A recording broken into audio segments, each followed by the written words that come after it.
Hi hello வாங்க நம்ம இன்றைக்கி மாங்காய் சூப்பு எப்படி செய்கிறதுன்னு நம்ம பார்க்கலாம். ஒரு மாங்காவை நல்லா ஸ்கின்னெல்லாம் எடுத்து கட் பண்ணி வச்சுக்கலாம். ஒரு கடாயில் எண்ணெய், கடுகு கொஞ்சம் போட்டுக்கலாம். காஞ்ச மிளகா 2. இது நல்லா பொரிஞ்சதும் கொஞ்சம் நல்லா வெதுவெதுப்பான சூட்டில் இதை நல்லா பொரித்து எடுத்துக்கணும். காஞ்ச மிளகா தீயாமல் சிம்லேயே இருக்கட்டும். இப்போ நம்ம அந்த மாங்காவை சேர்த்துக்கலாம். கட் பண்ணி வச்சுக்கிற மாங்காய். இப்போ இதை நல்லா கொஞ்சம் வதக்கிக்கலாம். லைட்டாக ஸ்டவ் சிம்மில் தான் இருக்கணும். ஹையில் வச்சா மாங்காய் தீஞ்சிரும். பாருங்கள், இந்த மாதிரி சிம்மில் நல்லா கொஞ்சம் வதக்கிட்டு நம்ம இப்போது தண்ணி சேர்த்துக்கலாம். ஒரு பவுல் ஃபுல்லாக தண்ணி எடுத்து சேர்த்துக்கலாம். கொஞ்சமாக உப்பு போட்டுக்கலாம். தேவை இருந்தால் இன்னும் அப்புறமா சேர்த்துக்கலாம். நம்ம பத்தலைன்னா இப்போதைக்கு நான் கொஞ்சமாக சேர்க்குறேன்.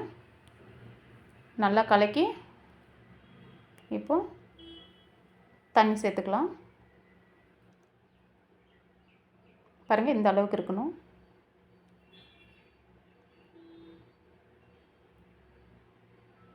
ஒரு பவுல் ஃபுல்லாக நான் தண்ணி எடுத்துருக்கேன். நிறைய வேணும் தண்ணி இதுக்கு.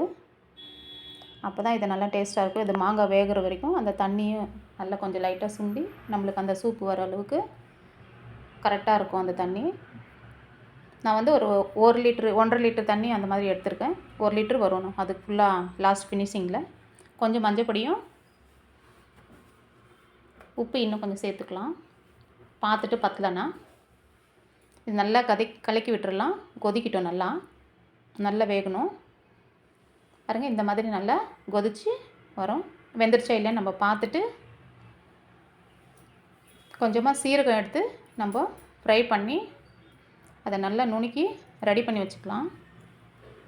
வெல்லம் எடுத்து நல்லா பொடியாக இதில் சேர்த்துக்கலாம். நான் ஏற்கனவே பொடி பண்ணி வச்சுருந்தேன். இது 2 சேர்த்து நல்லா கொதிக்கிட்டோம். பாதி மாங்காய் வெந்ததுக்கப்புறம் அந்த வெல்லத்தை சேர்க்கணும். சீரகம் 1 ஸ்பூன் எடுத்து நல்லா வறுத்து பொடி பண்ணி எடுத்து ரெடியாக வச்சுருக்கேன்.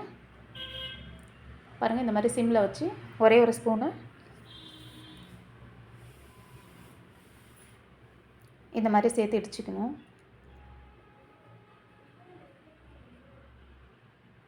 இந்த அளவுக்கு இருக்கணும். இப்போ நம்ம இதில் லாஸ்ட்டாக சேர்த்துக்கலாம். அவ்வளோதாங்க, ஆயிடுச்சு. மாங்காய் சூப்பு ரெடி. நீங்களும் உங்கள் வீட்டில் ட்ரை பண்ணி பாருங்கள். சப்ஸ்கிரைப் பண்ணுங்கள், லைக் பண்ணுங்கள், கமெண்ட் பண்ணுங்கள். நீங்களும் உங்கள் வீட்டில் செஞ்சு சாப்பிட்டு பாருங்கள். செம்மையாக இருக்கும் மாங்காய் சூப். பாய்.